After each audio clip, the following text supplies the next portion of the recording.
I thought I knew my wife.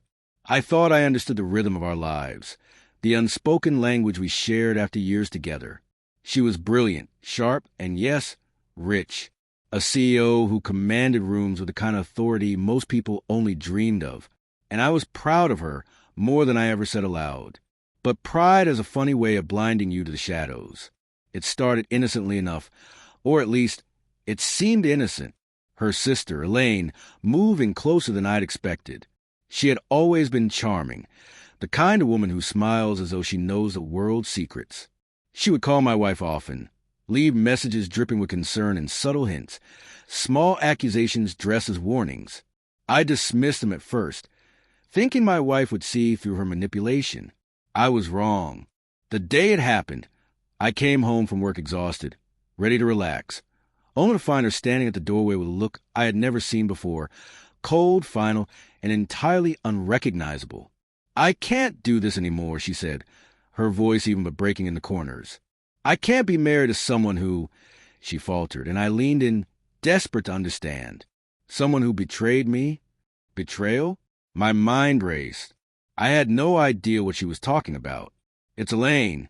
She told me things I can't ignore. I can't live in a house where trust doesn't exist. You need to leave. Now." I froze. My home, my life, everything we built together was being stripped away because of her sister's lies. Lies I had never even seen coming. I tried to reason with her, to plead my case. I offered my heart, my years, my loyalty, but she wasn't hearing me. Her mind was made up, locked and fortified against me by words that weren't mine.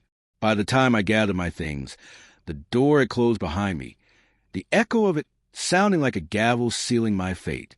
For 2 weeks, I wandered through a blur of disbelief. Nights were the worst. I would stare at the ceiling of my empty apartment, replaying our arguments, her final words, and the cruel certainty with which she had thrown me out. I considered every angle, every mistake, every misstep. But in the end, I realized one truth. I had done nothing wrong. I had been loyal, faithful, loving, and yet I had been cast aside like trash. Then came the text, a single message that shattered the fragile calm I had begun to rebuild. "Have you reflected?" It was from her. She wanted to know if I had thought about her decision. She wanted to see if I missed her, if I regretted leaving, if I would crawl back. I smiled at my phone, a slow, cold smile that had nothing to do with humor. Reflection? I had reflected enough in the past 2 weeks to know exactly what I wanted. I didn't reply, not with words. Instead, I took the pen in my hand, pulled out the papers I had prepared days before in a quiet fury, and signed them. Divorce papers. Clean, decisive, undeniable. When I sent them, I imagined her reading each line, feeling the weight of her decision crash down on her. I imagined the betrayal she would feel, the anger, the confusion. And then I imagined Elaine, her sister, the architect of all this misery, hearing the news. The explosion that followed was almost cathartic. My phone buzzed with frantic calls from her sister, her lawyer, mutual friends who didn't know the full story but sensed the storm. "You can't do this." Elaine screeched when we finally spoke. "You can't just— she's your wife. You can't throw it all away." I stayed calm, letting the fury behind her words wash over me without touching me. I didn't throw it away. I said evenly, "You did, by planting lies, by poisoning her mind against me, by making her doubt the person she vowed to love forever." Her voice cracked. She'll never forgive you." I let out a small, sad laugh. "She doesn't have to. I'm not the one who needs forgiveness. I've already forgiven myself for trusting you and her too much." For the first time in weeks, I felt a sense of peace. I wasn't a victim anymore.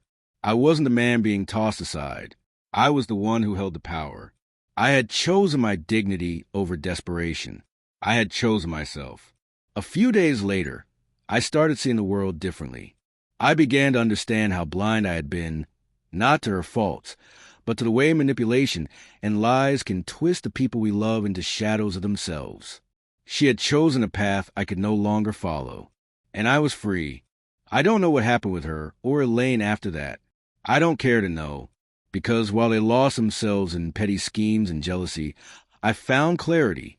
And in that clarity, I realized something crucial. Betrayal is only powerful if you let it define you. I refuse to be defined by her sister's lies, by her cold decision, or by a house that suddenly felt too empty. I refuse to be a victim in a story written by others. So I moved forward, leaving behind the wealth, the status, and the broken promises that once seemed so important. I didn't need her empire. I didn't need her approval. I only needed myself, and that was enough.